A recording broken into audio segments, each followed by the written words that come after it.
Hello dear teachers and friends, welcome back to video content creation course. Video content తయారీకి, video ఎడిటింగ్కి ఉపయోగపడే అద్భుతమైన application కైన్మాస్టర్లోని ఒక్కో option గురించి వివరంగా తెలుసుకుందాం. స్టెప్ 1, కైన్మాస్టర్ డౌన్లోడ్ చేసుకోవడం. ముందుగా ప్లేస్టోర్లో వెళ్ళి కైన్మాస్టర్ యాప్ని డౌన్లోడ్ చేసుకోవాలి. అప్లికేషన్ డౌన్లోడ్ చేసి ఓపెన్ చేయగానే టర్మ్స్ అండ్ సర్వీస్ గురించి ఇన్ఫర్మేషన్ వస్తుంది. ఓకే చేయండి.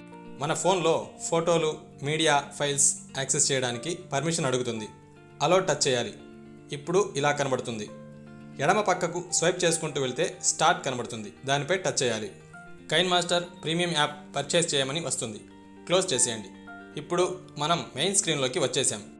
Step 2, run hardware analysis. కైన్మాస్టర్ download చేసుకున్న వారికి మన మొబైల్లోని హార్డ్వేర్ అనలైజ్ చేయడానికి పర్మిషన్ అడుగుతుంది. దాన్ని ఓకే చేయండి. ఒకవేళ మీకు రన్ హార్డ్వేర్ అనలైసిస్ ఆప్షన్ రాకపోతే సెట్టింగ్స్ టచ్ చేయాలి. డివైస్ కేపబిలిటీ ఇన్ఫర్మేషన్ టచ్ చేయాలి. ఇప్పుడు ఇలా కనబడుతుంది.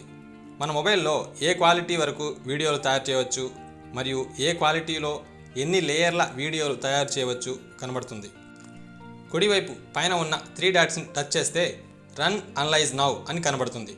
దాన్ని టచ్ చేయాలి. Rewind me later, run analysis now options వస్తాయి. Run analysis now option touch చేయాలి. ఇలా ఎందుకు చేయాలంటే మనం తయారు చేసే వీడియోలలో మల్టిపుల్ లేయర్లు యాడ్ చేసేందుకు. అంటే ఒక పిక్చర్ మీద ఇంకో పిక్చర్ కానీ వీడియో కానీ యాడ్ చేయడం అన్నమాట. ఈ హార్డ్వేర్ అనలైజ్ చేయకపోతే ఇలా వివిధ ఇమేజెస్, వీడియోస్ యాడ్ చేసేటప్పుడు ఎర్రర్ మెసేజెస్ వస్తాయి. లేయర్లు యాడ్ కావు. ఓకే, మనం రన్ అనలైసిస్ నౌ టచ్ చేయగానే స్క్రీన్ మీద మన మొబైల్ హార్డ్వేర్ అనలైజ్ జరుగుతున్నట్లు ఇలా కనబడుతుంది. ఇలా జరిగేటప్పుడు మొబైల్ ఆఫ్ చేయడం కానీ కైన్మాస్టర్ యాప్ క్లోజ్ చేయడం కానీ చేయకూడదు. ఈ ప్రాసెస్ పూర్తయ్యాక స్క్రీన్ మీద మన మొబైల్ కేపబిలిటీ ఇన్ఫర్మేషన్ కనబడుతుంది. దీని గురించి ఇందాకే చెప్పాను కదా friends. Dear teachers and friends, ఈ హార్డ్వేర్ అనలైజ్ చేయడం మర్చిపోవద్దు. Step 3, selecting video aspect ratio. మనం వీడియో సైజ్ ఏ రేషియోలో కావాలో సెలెక్ట్ చేయడం. అప్లికేషన్లో పైన కనబడుతున్న క్రియేట్ న్యూ ఆప్షన్ టచ్ చేయగానే ఏ రేషియోలో మన వీడియో ప్రాజెక్ట్ తయారు చేయాలో దాన్ని సెలెక్ట్ చేసుకోవాలి.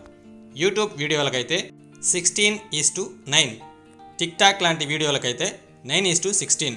ఇలా మన వీడియోని బట్టి ఇతర రేషియోలు సెలెక్ట్ చేయాలి.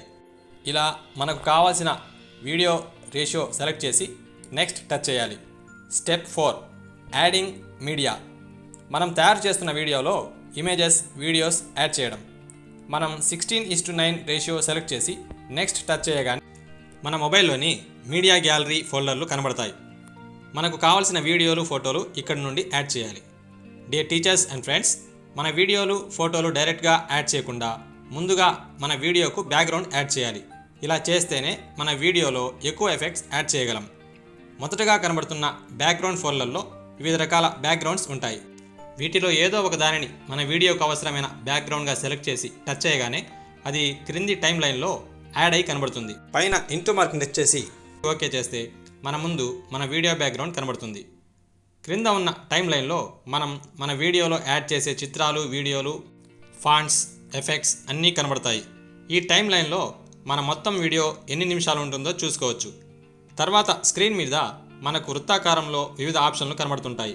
అవి media, audio, record, layer, camera, కైన్మాస్టర్, asset store, play button. Media option. ఈ ఆప్షన్తో మన వీడియో టైం లైన్కి బ్యాక్గ్రౌండ్స్ యాడ్ చేయొచ్చు. ఈ ఆప్షన్లో వెళ్ళి మన ఫోటో కానీ వీడియో కానీ యాడ్ చేస్తే అది మన వీడియోకు బ్యాక్గ్రౌండ్గా మారిపోతుంది. కాబట్టి అవసరమైతే తప్ప బ్యాక్గ్రౌండ్గా ఫోటోలు, వీడియోలు చేయకూడదు. Audio option. ఈ ఆప్షన్తో మన వీడియోకు బ్యాక్గ్రౌండ్ మ్యూజిక్ యాడ్ చేసుకోవచ్చు. ఈ ఆప్షన్ టచ్ చేస్తే మన మొబైల్లో కైన్మాస్టర్ మ్యూజిక్, ఎస్ఎఫ్ఎక్స్ అంటే వివిధ రకాల సౌండ్స్, మన మొబైల్లో రికార్డ్ చేసిన ఆడియో ఫైల్స్, మన మొబైల్లోని సాంగ్స్, ఆల్బమ్స్లోని ఆడియో ఫైల్స్, వివిధ ఆర్టిస్టుల ఆడియో ఫైల్స్ ఉంటే అవి మన వీడియోకు అవసరమైన బ్యాక్గ్రౌండ్గా యాడ్ చేసుకోవచ్చు. Record option. ఈ ఆప్షన్ టచ్ చేస్తే స్టార్ట్ అని వస్తుంది. దీన్ని టచ్ చేసి మన వీడియోకు వాయిస్ ఓవర్ అందించవచ్చు. అంటే మనం మాట్లాడుతూ వీడియోలో ఆడియో యాడ్ చేసుకోవచ్చు. Layer option. ఈ ఆప్షన్ టచ్ చేయగానే తిరిగి media, effect, sticker, text, hand writing అనే ఆప్షన్లు కనబడతాయి. మీడియా టచ్ చేసి మన మొబైల్లోని వివిధ ఫోటోలు, వీడియోలు యాడ్ చేయవచ్చు. ఇక్కడ ఫోటోలు వీడియోలు మన వీడియోకు యాడ్ చేస్తే బ్యాక్గ్రౌండ్ క్రింద లేయర్లుగా యాడ్ అవుతాయి. డియర్ టీచర్స్ అండ్ ఫ్రెండ్స్, ఇలా ఫోటోలు వీడియోలు మొదలైనవి యాడ్ చేసేటప్పుడు క్రింద టైం లైన్లో కనబడుతున్న గీత ఎక్కడ ఉంటే అక్కడ మన మీడియా యాడ్ అవుతుంది. ఇది గుర్తుపెట్టుకోండి ఫ్రెండ్స్. క్రింద టైం లైన్ని మన వ్రేలితో జరిపి ఎక్కడ లైన్ ఉంటుందో అక్కడ మన వీడియో యాడ్ చేయవచ్చు. మన బ్యాక్గ్రౌండ్ సైజ్ పెంచినట్లయితే మన వీడియో సైజ్ పెరుగుతుంది. దీనికోసం బ్యాక్గ్రౌండ్కి కుడివైపు చివర ఎల్లోగా కనబడే చోట మన వ్రేలితో పట్టి జరిపితే బ్యాక్గ్రౌండ్ సైజ్ పెరుగుతుంది. లేయర్లోని ఎఫెక్ట్స్ ఆప్షన్తో మన వీడియోకు వివిధ ఎఫెక్ట్స్ జతపరచవచ్చు. స్టిక్కర్ ఆప్షన్తో మన వీడియోకు వివిధ స్టిక్కర్స్ యాడ్ చేయవచ్చు.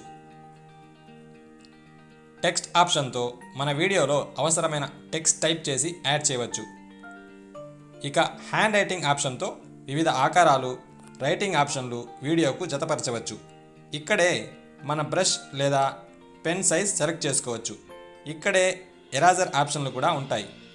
కెమెరా ఆప్షన్తో మనం మన కెమెరాతో ఫోటో లేదా వీడియో తీసి మన వీడియోలో జతపరచవచ్చు.